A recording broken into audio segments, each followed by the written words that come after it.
This portion of the platform is brought to you by Rumettes, the fastest way to bring the illusion of 3D detail to the insides of your model railroad structures. And by City Classics, producers of realistic miniature buildings, signs, and accessories for model railroaders since 1989. Available at your local hobby shop or order direct. Hello everyone, welcome back to The Platform, the podcast for the rail fan and the model railroader alike. We are coming to you from the North Shore of Lake Ontario, somewhere between Toronto and Montreal, on a very heavily traveled rail corridor, hosting between 40 and 50 trains a day, freight and passenger. In addition to our 3 studio cameras, we have a Railstream webcam attached to our station, giving us a front row seat to the passing trains. And also our favorite grade crossing, and who knows, maybe today we might get an oil pan scrape or two.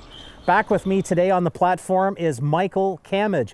He is the director of photography for the Discovery series, Rocky Mountain Railroad. Here's a clip. In the mountains, it's always a battle. We've had very large avalanches coming down over the railway. This is terrifying right now, to be honest with you. Steep grades, tight corners, and lots of snow. We have tons to worry about.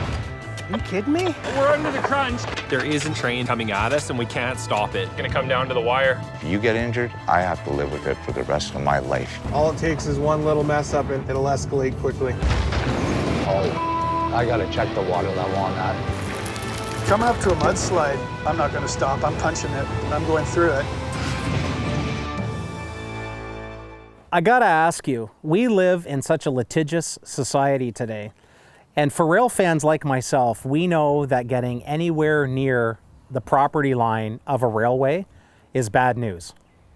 We don't want anybody trespassing. We don't want anybody being unsafe in any way. But things have changed. And it used to be when I was a kid, the local crews would give you a cab ride and a switch engine in a yard, and it was a more welcoming environment for a rail fan. I am amazed that Canadian Pacific Railway welcomed a production crew onto the property. Talk to me about getting ready for Rocky Mountain, all of that process of legality and getting on the property. Where do we start? Yeah, I mean, I can't speak to it too extensively, but from my understanding was that yes, CP Rail does not allow film crews in because it's a big liability. They've got a job to do. They definitely don't want to be keeping their eyes on, a film crew running around on their tracks. So how the production came in to be was there was a company in the United Kingdom called Windfall Productions or Windfall Films, and their head of production came to Calgary, Alberta to talk to the new CEO of CP Rail. So from what I know is that, years before, every producer out there had approached CP and said, you got to let us do a show on you. And they would always say, no. But a new CEO changed over, and a week later, this, producer was knocking at his door, and he basically pitched it to him as, this is a public relations thing, and, give us this opportunity, and, it will in exchange, help give the public a better look at what it is you do. And so he was a great salesman, and CP agreed. Discovery Channel, of course, bought the show right away because, everybody's been trying to do this show. It's an amazing world. It was a hot ticket. It was a hot ticket, yeah. There was no question for Discovery. And, but, we definitely had to go through some training. What did that involve? Just how to behave around the railroad. And obviously, wherever we went, CP Rail had security, their own private security with us. Always their eye was on us. You had handlers. We had handlers, yeah, 100%. Yeah. And, we had to learn how to get on and off a train, where to cross. Don't ever step on the rail. Don't step on the rail. Yeah, absolutely, and safety gear was very important, Mm-hmm. And CP Rail, I have to say, is any company I've ever worked with, they're so stringent about safety. I mean, you cannot, if there's a crossing It's like, hey, can I just cross the track here? It's like, no, you have to walk a mile that way, and that's where the crossing is. Well, but I just need to go here. Nope, you're going down there, and they're serious, or they'll kick you off. Wow. Yeah, and rightfully so. It's a dangerous. So where did the safety course take place? Was some of it online? Was it all classroom? It was So some of it took place in Toronto. So they had an expert come in and just tell us. This is everybody from camera guys to. This is everybody. Audio guys. Okay, exactly. Everybody came in, and then we did. But that also included. How to handle animals, right? Like if we were to come across a grizzly bear or a black bear or a cougar or, anything like that. And then when we went to the Rockies in Revelstoke, they had another guy come out and train us about avalanches. So if you were to get stuck in an avalanche, so we had, we would have gear that like GPS systems on us where they could find us if an avalanche happened. And are you starting to think after this, what did I get myself into? Yeah. I'm going to make a show about trains in the Rockies, and I've got a locator on me in case I get buried in an avalanche. Exactly. Yeah, you definitely start to go, oh my God, what am I getting myself into? But they're prepping for worst case scenarios. That the chances of this happening is very slim, right? And you're with professionals, so they have to prepare for every eventuality, anything that could possibly happen. Yeah. And CP requires it, right? They're like, if you're going to come here, we're going to make sure you're safe, and they did. So some of it was in Toronto, and what did you have more of it onch you got out? And then more of it in Revelstoke. Yeah. So what happens before a show like this happens? You don't just there's so many moving pieces and parts. You don't just show up and roll film. You must have had production meetings. Did you have to storyboard the thing? Did you lay out episodes ahead of time? How did you actually get started on the show? Well, they have a story producing team that has been talking to CP and sort of figuring out what we can get access to and, what we can build stories and, good characters. So they would have a development team, essentially, that story team go out, meet characters that they think would be great to follow, figure out how the system works. Like, driver goes from point A to point B carrying this load on this day. This is a story we want to tell. And then they download that information to the field crews, and we will go out and, of course. So the storyline comes first, and then your job is to go out and capture the film, the photography that matches that story, or is it more organic than that? In a perfect world, that's how it works. But it turns out that it becomes more organic than that, because you get into the field and stuff happens. And we were filming the Roadmaster Nick Byer in Golden, BC, and we wanted to build his world, and while we were in his office sort of filming him, all of a sudden on his computer some beeping comes up, and I see him getting intense and looking at it, and what's going on? Well, we've got a big rock slide, and I got to go check it out. Well, now all of a sudden it's like we follow the puck. Of course. And that ended up becoming a really big story. And now we're into the rock slide and the detector fence and all of this. Exactly, and how it affects, RTC and the loads that day, and Canadian Pacific engineers have built more than 450 meters of special barriers called slide fences uphill alongside the rails in areas prone to rock slides. A weak electrical current passes through the fence wires to create a circuit that's monitored by a sensor. Any boulders crashing down from the cliffs hit the fences and snap their wires, breaking the circuit, which triggers an alarm. Any alert is picked up by rail traffic control, and the sensor automatically activates signals along the tracks, warning train crews to slow down or stop. Slide fence is an important safety device because that way we're not running trains at track speed into a possible issue. So we're just on our way back to the airport in Golden now. Finished flying the west section of the territory. A few things to keep an eye on, so we're going to wrap it up. Now, you're self-admittedly, we've talked off camera, you're not a train guy per se. You had a train set in your childhood and so on, but you're not a train guy, and now all of a sudden you're immersed in this world of the CPR. Did you find yourself kind of getting into it? 100% yes. And I think that in that kind of situation, that's what you don't want to put like an aficionado like yourself in that situation, because you're not going to ask. You do not want me there. What does this button do? What's this lever do? I think that it's because I'm like the audience and I don't know what's happening. So I'm going to ask the questions. You're curious. To translate that. Exactly. Yeah. So did it take long for you to get into this? Did you just go to it like a duck to water? Were you just like, this is cool? Yeah, well, everything is so overwhelming and exciting, and it's just so larger than life. I mean, you really are inside of a train set, like a lifelike train set, right? So where does CP put you up? Where talk to us about the accommodations, the food you had to eat, you had to sleep somewhere?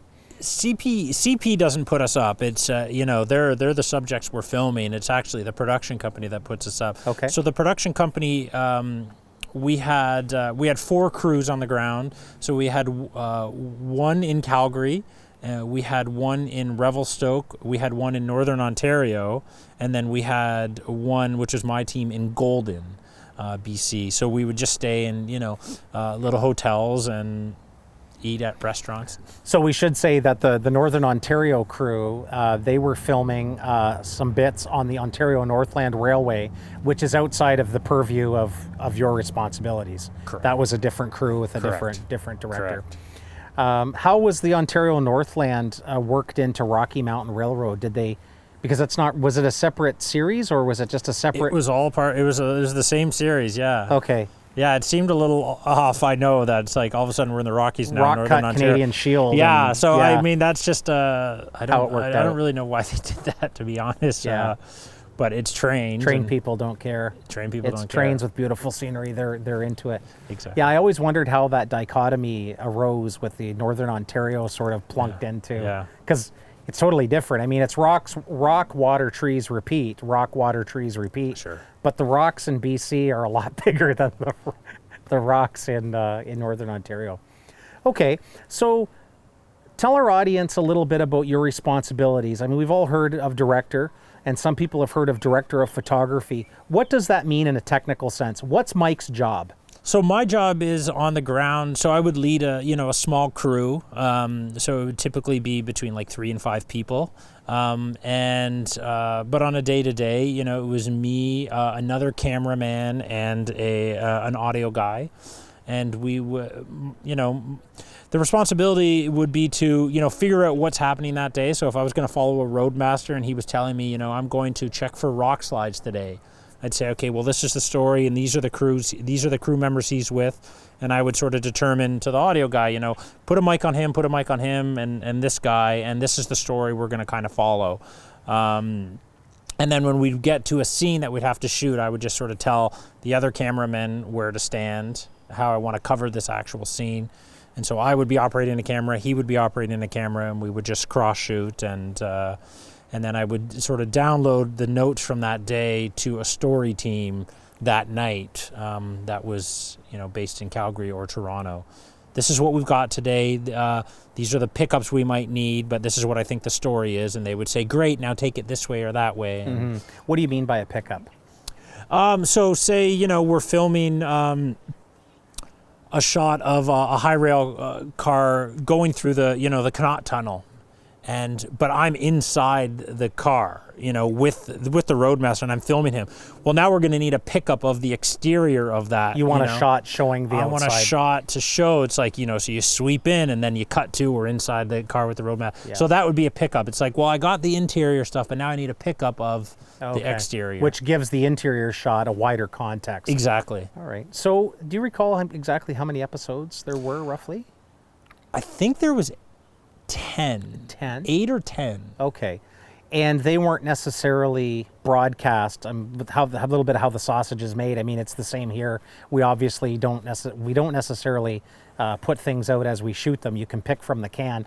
Was this show the same way? In other words, the episodes that were broadcast were not necessarily shot in that order. For the most part, they were. Oh, they were. They were pretty linear. But yeah, of course, sometimes, you know, if like they you know, you get a great story early on that, you know, you sort of put in episode 10 instead of. Yeah. But for the most part, it was quite. Were they editing and putting out the show as you were still filming, or was all of the filming done and then the show went to production and then? They start assembly while we're shooting. Yeah, Okay. absolutely. They try to do that because a lot of the times the story editors and the editors will say, "Oh, this is a great story, but you know what? We need a shot of this," and so we're still in the field. They so still we'll go want you and out get in the that. field to get an extra pickup or something. Exactly, you got it. Something Pickup, like yeah. that. Yeah. Totally. I feel like an expert now. I know what a Yes, know what a pickup you're coming is. along, yeah. Yeah. So you arrive in Golden, BC in March 2017. Describe the conditions. Well, backing up a bit, we started in Toronto, and that, you know, we go to an equipment rental house and we set up our camera gear, and I sort of was responsible for that. And then we pack up all that gear, we put it on a plane, we fly out to Calgary, and then we have a couple more safety meetings and then just general production meetings. But the show was greenlit so quickly that we were moving really, really fast. And we, you know, the broadcaster also initially, they were like, we want a show with big weather, you know? And so we were eager to get into the Rockies, but it was also, you know, by this time, the end of March. And so this is when spring is right around the corner. So, so we pack up, you know, some SUVs and we drive from Calgary. We make that gorgeous drive into the Rockies, and we set up shop and in Golden. And the next day we go to the rail yard in Golden. Hi, I'm Mike, and I'm here to make a TV show. Literally, yeah, just show up. It's like, oh, who do we talk to? You know, and then so the security meets us and they bring us to the roadmaster's office. Did they know you were coming? They did, yeah. Okay. Of course. Oh yeah. I wouldn't be a bit surprised if Tom, the afternoon guy at Golden Yard's like, no one told me. I don't know who you are. Yeah, exactly. So we met the roadmaster. You know what big companies are like. Oh God. Well, and it's just so huge there too, right? I mean, it's overwhelming. Yeah. So they actually knew you were coming. They knew we were That's coming. a good start. Yeah, exactly. Yeah. What's the weather like that day? Do you recall? It was kind of spring. It was springy, and I remember thinking, oh no, like where's my big weather? Where's the big weather? Yeah, and I know we did actually have to reassess that whole like it's going to be crazy weather thing.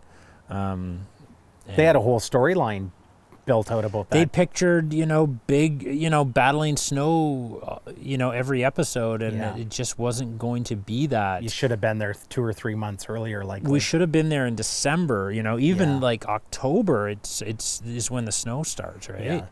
Yeah. We got there at the tail end of that, so you know they had to sort of, the series producer and the producers had to sort of reassess, and they said, okay, well, we'll get a couple weeks of weather. But this is going to now go into like this, you know, the summer almost. And so they said, we're going to have to just do a bird's eye view of the engineering aspect of this rather than, you know, so-and-so conductor takes a load from Golden to Vancouver and battles the conditions of the Rockies. It had to become something different. So you walk into this train master's office, you're in Golden. And how do you go about starting? Does he just assign you to a crew? How do you go about getting started? You know, part of my responsibility as the director is finding out who's going to be good on camera. So he introduced, you know, he's responsible for like 30 or 40 people, and you know, you kind of go and you meet these people, and you can see that some are just not going to be good on camera. You know, they don't want to be, or they don't want to be filmed. They're not going to be cooperative, so you know, you don't want to even bother with those kind of people, and you have to respect that as well. Are you looking for people that are photogenic? Are you looking for people that are chatty? I'm looking for people that are personable and that are relatable to the audience, and that are, you know, also going to be cooperative, because when somebody wants to be a participant, I think that makes them a better character, you know. But if you know, there was one, you know, a gentleman who just, you could just see, he just looked at the camera and just did not want to be on it. He wanted to call in sick for the next 2 months. He wanted to call in sick. And you don't want to bother them too, right? Because you have to respect that these guys aren't actors. They're not. They didn't ask for this. They didn't ask for this, no. And so, you know, but you do get the guys that want to welcome people into this world and have a pride in what they do, and those are the guys that you. How did you discover Geordie Hunter? I didn't discover Jordy. That was another crew, but I mean, it was sort of a no-brainer. You know, he's a talkative guy. He absolutely loves what he does, and he wears, you know, the overalls and the hat, and so you look at him and you're like, okay, this guy's a dream. The CP's hottest train is this train, Train 100, and they'll part the waters for us. This train is the hot train. We have 26 loads on this train, no empties, so we got a fully stocked train.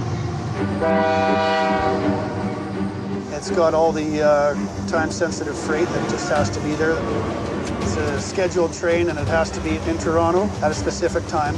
They don't want to delay it whatsoever, so you get on and you're gone.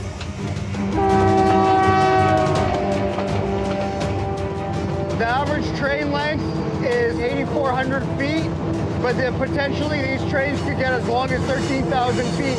That's over 2 miles of train.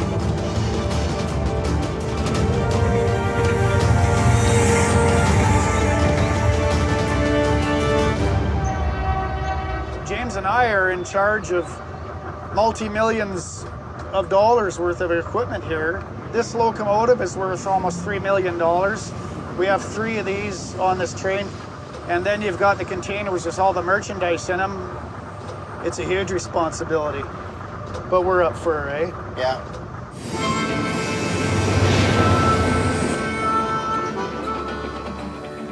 So I could imagine that being out there, the highway system through the Rockies is not like it is elsewhere in the country, and especially where the railroad goes. I mean, the railroad typically will follow a river valley. I mean, that's typically what they try to do. So I would imagine that a lot of your transportation was probably either by high rail vehicle, or did they load you up in the second unit of a train, or how would you get around to these different locations? It depends on what we were doing. So if we were following, you know, a story of a roadmaster that was inspecting or replacing rail, we would go with him in a CP truck that would high rail it. And give me a sense of who's going along. So just from the production side, who's going along and what have you got for equipment? You got like 2 or 3 camera guys, what have you got? Yeah, so for example, the first day we went to Golden, and we went into the railmaster's, the roadmaster's yard. You know, he had detected there was a slide. You know, one of the fences had detected a slide, and so he's like, I got to go out and high rail it and inspect this. And so so we just throw our gear basically into the back of his truck. And he has another guy go with him as well, because there always has to be more than one person. Mm-hmm. And so, you know, our second camera went with the other guy, and I went with Nick and an audio guy who just sat in the back seat. It's very crammed, and we just high rail it in. So there's 3 of you plus the road, like, other than the CP guys, there's 3 of you. There's you, an audio guy, and a second camera operator. Correct. And then there's 2 CP guys. And off you go. And off we go. So yeah, we're dependent on them for most of the time. But, you know, if there's just general B-roll, which we call just like, you know, regular shots of trains, the CP has access points off the highway. And we would go with one of their security. They have their own police, so we would go with them. They would show us, you know, how to access it, and we would set up our cameras from, you know, in a safe spot and film the trains going by. And I imagine that some of that B-roll footage could be taken at your own pace. You could just even go out on a day off, totally, or whatever, and we did catch some B-roll. Yeah, we totally did. I understand that you personally took all the drone footage. I did, yes. The drone footage is incredible in that series. I mean, the scenery, my goodness. I mean, I referenced Van Horn in our last episode. The beauty and the magnificence of Western Canada is unbelievable. And that drone footage, you did an awesome job of capturing the majesty of just the rivers and the trees. Like I always say, rocks, you know, rock, water, trees repeat. But it's breathtaking. Talk to me about this wonderful drone footage. How did that work? I understand there's laws with national parks. Take us through what it takes being a drone operator on this show. Yeah, well, I mean, you need the drone laws change literally every 6 months, so they're different now than they were 3 years ago. I imagine becoming more and more restrictive as Very difficult. time goes on. Yeah. But basically, you would need what was called an SFOC, which is a Special Flight Operator Certificate for wherever you're going to fly. So you need to sort of, and that entailed like mapping out like where I'm going to take off, where I'm going to land, what my flight route was, what my altitude was, and then emergency procedurals if anything goes wrong. This is the nearest airport who I would have to contact, and it's a little ridiculous. Were you qualified for drone before this, or did you have I to? was, yeah. I had gotten into it about, a year earlier maybe on another show in Newfoundland, and I just got the bug for it because it's just so much fun. Oh. And but a lot of people, directors of photography that they get frustrated with the application process, so they just say forget it. They're like, it's not going to bother with it. The red tape keeps so many people grounded. It does, exactly, yeah. It was almost basic equipment for a show like this. You take the drone footage away, it's a different thing. It's a completely different You agree? 100%, yeah. Without the drone footage, we wouldn't have been able to capture the actual scale of a lot of these trains. Okay, so you show up with the drone. How do you go about mapping out your B-roll with the drone? Well, for a drone operator, this show was a dream. And I'll confess that I droned every single day I was out there. We would work a 6-day week, and on the 7th day we'd have off. And the other camera operator that I had working with me, he was from the United Kingdom, and he hadn't flown a drone yet. So we would go out on my days off, and we would fly, and I would teach him how to fly. And did you just have the one drone? Just had the one drone, yeah. And you get, I had 3 batteries. You get about 22 minutes of flight time per battery. So, okay. We had a production vehicle with us, which was like a rented Yukon XL. And they have little 120 volt outlets in the back. Oh, perfect. And so we would have the car, we'd just leave it running and charge the batteries. And we would just go for hours and hours and fly and fly and fly. Now, any drone operator will tell you that there's strict laws, as I mentioned. And a lot of the time we were shooting in national parks, and there's actually a big no-no. You do not, even if you have a permit, you can't fly in national parks. And so I had talked to a couple of the national parks and said, I have these permits that give me permission to fly all over the country. Yeah, we don't care. They're like, you can't fly in the national park. Doesn't matter, and you can be fined. Luckily, CP Rail, a little known fact is that CP Rail, they own their track space when it goes through a national park, and they own, I don't know if it's 50 meters or whatever, say 200 feet side of the track. On either side. And they also own the airspace above the track. And I was like, are you sure about that? And they said, 100% we own this airspace.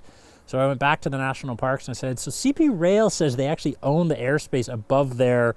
So if I launch and land within that, I can fly in a national park. And they're like, I guess you can. Through gritted teeth. Through gritted teeth, yeah. So I have, so we got footage that just nobody else in the world has ever been able to get. Because we were able to take off and land in that airspace, and that was a real treat. Yeah, the show really would be a different thing without the drone footage. You talk about the pickup shots. I mean, it just sets the context for for what you're dealing with. Yeah. Did you have any funny stories or scary moments with the drone? Almost lost the drone. Oh yes. Like, would signal be a challenge out there? The drone, manufacturer says that it can fly several kilometers away. Legally, you have to have a visual observer with you. And so the second camera, he would act as that, or the audio guy. So you have to be able to see your drone. You have to have maintain a visual line of sight with it at all times.